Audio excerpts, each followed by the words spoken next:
तो आप सभी को धन्यवाद और नमस्कार सर। हम जो सोमवार को सुबह एक अपने यहाँ वो प्रकरण हुआ था, जो गाय तस्कर पकड़े थे और वो जो हमारे साथियों के साथ अवदत्ता हुई थी, जो उनके साथ हमारे परेशानी आई थी, उस सिलसिले में आज हमें प्रेस कॉन्फ्रेंस करते हैं। जो उस दिन जो शुरू हुआ था, तो हमारे भजन दल के जिला संयोजक शिवा रणवा जी ये आपको बताएंगे सारी बात वहाँ से शुरू करेंगे। हाँ, तो रणवा जी आप बताइए, विस्तृत जानकारी दीजिए, क्या मामला था। सभी को जय श्री राम जी। मैं शिव रणवा, बजरंग दल विश्व हिंदू परिषद जिला संयोजक फाजिलका पंजाब। हम जी एक गाड़ी की हमें अबोर में सूचना मिली थी कि एक गौ तस्करों द्वारा बुच्चड़ खाने में गायों को भरकर ले जाई जा रही हैं। तो उसकी गुप्त सूचना पे हम जो वहाँ पहुँचे, उसके हीरावाली गांव में, ये अबोर में पड़ता है, तो वहाँ पहुँचे तो ट्रक लोड हो चुका था और ट्रक वाले ने हमें देखते ही जो है हमें कुचलने की कोशिश करते हुए ट्रक को भगा लिया। तो हमने उसका पीछा किया और रास्ते में पन्नी वाला हमने थाना पड़ता है, वहाँ हमने कॉल की थाने में। सुबह सुबह का टाइम था तो थोड़ा पुलिस को 10 मिनट लग गए। उससे पहले ही ये जो गौ तस्कर हैं, इन्होंने बैरिकेड जो है वो तोड़ दिए, पुलिस नाका तोड़ दिया था।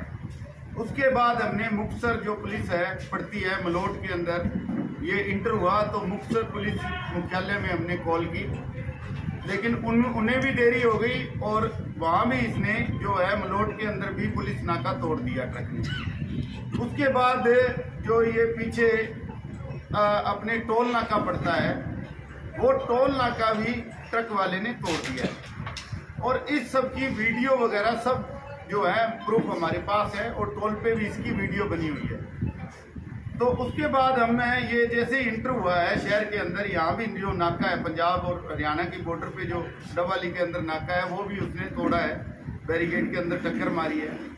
और उसके बाद हमने बहुत कोशिश की और कुछ यहाँ के लोकल गौ भक्तों की सहायता से हमने जो ट्रक को लीलावाली गांव के पास रोक लिया और उसमें जब चेक किया तो उसमें जो है 12 गोवंश थे, एक गाय थी और 11 नंदी थे। और ट्रक वालों से पूछने पे उन्होंने हमें बताया कि हम इसको ले जा रहे हैं, बुच्चड़ खाने ले जा रहे हैं। तो हमने 112 पे कॉल करके पुलिस को बुला लिया। पुलिस मौके पे पहुंच गई। हमने ट्रक और जो गौ तस्कर है उनको सौंप दिए और उनके साथ ही हम थाने तक आए हैं। थाने में FIR लिखवाने के लिए आए हैं और सुबह सुबह का टाइम था तो SHO साहब थे नहीं, तो हमने SHO साहब से मिलने का प्रयास किया कि हम इस विषय में कोई बढ़िया कार्रवाई, अच्छी सी कार्रवाई इन गौ तस्करों के ऊपर करवाएं। लेकिन जैसे ही SHO साहब थाने के अंदर इंटर होते हैं, उनका रवैया जो है हमारे प्रति, एक तो होता है कि सिर्फ दुर्व्यवहार करना, एक घृणात्मक तरीके से, जैसे मन में घृणा भरी हो कि अच्छा तुमको मैं बनाता हूँ बजरंग दल गोरक्षा मैं सिखाता हूँ, इस तरह से उन्होंने मतलब संगठन को भी उन्होंने बुरा भला कहा, हमें भी बुरा भला कहा। और हमारे साथ भाई साहब थे, इनको पूछा कि आप कहाँ से हो, तो इन्होंने डवाली का नाम लिया, तो उन्होंने कहा आप जाओ।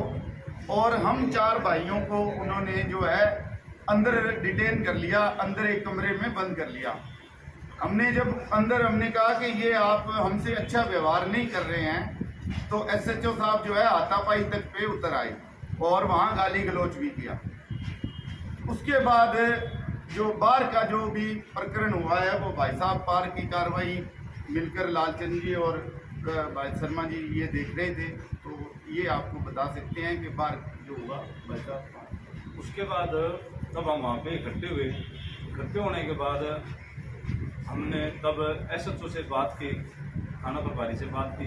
तो उनसे बात करते करते और उन्होंने 2 घंटे का समय मांगा कि हम 2 घंटे में इनको छोड़ देंगे। 2 घंटे के बाद उन्होंने नहीं छोड़ा उनको। हमने तब उनसे पूछा कि आपने ऐसा क्यों किया है, तो बोले कि ये तो कानूनी कार्रवाई होती है, हमने कानूनी कार्रवाई जो करनी है वो। ऐसे करते तब हमारे से बस से बाहर हो गया कि नहीं कुछ हो रहा। तो ये नरेश जी वहीं पे थे, इनके साथ भी उन्होंने बदतमीजी की थी। सबसे पहले ये पहुंचे थे वहाँ पे, इनके साथ बदतमीजी हुई थी, इन्होंने फिर हमें कॉल की। फिर उसके बाद हमने हमारे अंकल जी नरेंद्र बहादुर जी को कॉल की कि आप आओ ये वहाँ पे पहुँचे। उसके बाद ये आके अब आपको बताएंगे कैसे इन्होंने। बहादुर जी, जो प्रकरण वहाँ हो गया तो उस आगे का आज का प्रकरण बताइए ना, आप आगे की क्या कार्रवाई इसमें चल रही है? जब ये प्रकरण वहाँ चल रहा था करीब 1 बजे हम वहाँ पहुँचे थे। जब 1 बजे वहाँ पहुँचे तो हमने देखा वहाँ पे जो माहौल था वो गोवंश के या गो सेवकों के अनुरूप नहीं था। तब हमने यहाँ दवाड़े सेवक डिवीजन के सभी गौशाला के प्रधानों को और उनकी कमेटी को फ़ोन किया। तब जाके करीब 3 बजे के करीब जो है वो वहाँ पे सभी लोग वहाँ पहुँचे। तब जाके पुलिस के साथ बातचीत हुई और काफ़ी दबाव के बाद में इनको वहाँ से इनको छोड़ा कल परसों शाम को।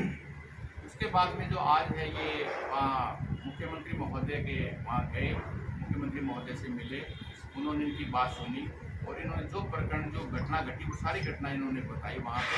और उसके ऊपर जो है सरकार ने एक्शन लेने के लिए इनको विश्वास दिया कि हम जो भी जायज़ कार्रवाई होगी उस पर उसी अधिकारी के खिलाफ कार्रवाई करेंगे और आगे की कार्रवाई जो है वो शायद चल रही होगी और उसका पता लग जाए क्या होगा। ऐसा लग रहा था कि जो ये गोवंश जो गो सेवक आ रहे थे पंजाब से, वास्तव में इनके साथ वहाँ पे अच्छा व्यवहार नहीं हुआ।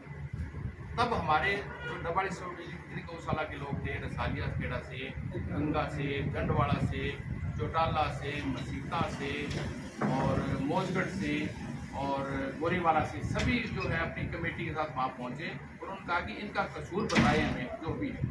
जब कसूर पुलिस नहीं बता रही थी और ना ही जो पुलिस ये कह पा रही थी कि ये क्या क्या इन्होंने किया है, वो उल्टा जो है इनको दबाने की कोशिश करेगी। तब जाके गोवंश गो सेवकों ने जो है इसको प्रतिरोध पैदा किया। प्रतिरोध जब किया तो इनको छोड़ना पड़ा और उसके बाद में इनको जो आज जो मैसेज आया था वो सरकार की तरफ से आया था कि आप वहाँ के आके मिलिए।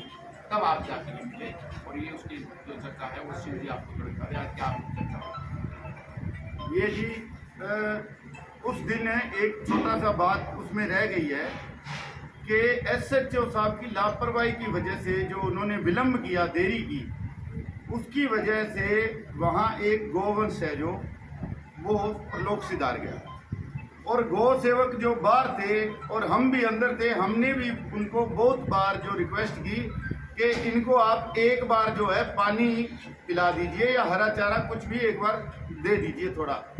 तो SHO साहब ने कहा कि हमें जो है कानून आपने सिखाएं, हम अपनी कार्रवाई अपने हिसाब से कर लेंगे। तो वो चीज़ जो है हमारे एक तो जो उनका व्यवहार था वो बिल्कुल ही निंदनीय है। ऐसा व्यवहार एक पुलिसमैन या पुलिस वाले के और जो के पूरे थाने के मालिक हैं, जो के लोगों की वहाँ समस्याओं का निवारण करने के लिए बैठे हैं, उनकी समस्याओं का समाधान करने के लिए बैठे हैं, वो अगर इस तरह का व्यवहार करेंगे तो जनता फिर क्या ही उम्मीद न्याय की कर सकती है। तो एक तो इस चीज़ की ठेस हमारे मन में थी और दूसरा जो गऊ एक तरह से गौ हत्या ही हो गई, क्योंकि उसको अगर टाइम से हरा चारा या पानी मिलता तो ये नहीं होता। तो उस गौ हत्या के भी लिए हमारे मन में जो है वो बहुत दुख था। तो उसको लेकर हम ये विचार कर ही रहे थे कि क्या किया जाए। उससे पहले ही हमें जो है चंडीगढ़ से मुख्यमंत्री जी की टीम से कॉल आई और हमें कहा गया कि आपने सिरसा में पहुंचना है 3 तारीख को और आपको सम्मानित किया जाएगा आपके काम को देखिए। तो हम आज वहाँ गए, भाई साहब भी साथ में थे और मुख्यमंत्री साहब से मिले, उनको ज्ञापन दिया और उन्होंने अच्छे से हमारी बात सुनी है और तुरंत प्रभाव से उन्होंने कार्रवाई के आदेश भी दे दिए हैं और शायद कुछ कार्रवाई हो भी गई होगी, हमें अभी तक इसकी सूचना नहीं है, लेकिन शायद कुछ कार्रवाई हुई है।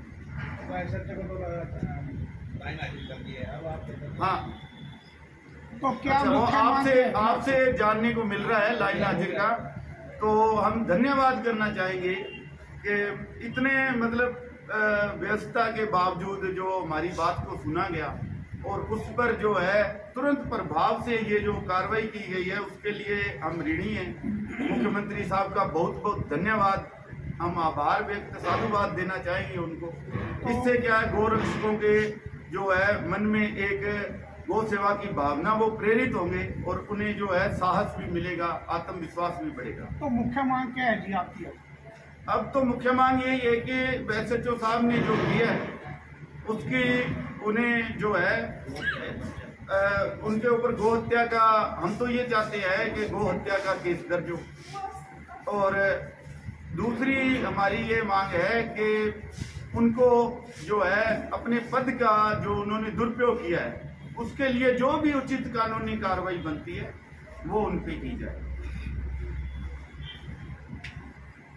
जय श्री राम।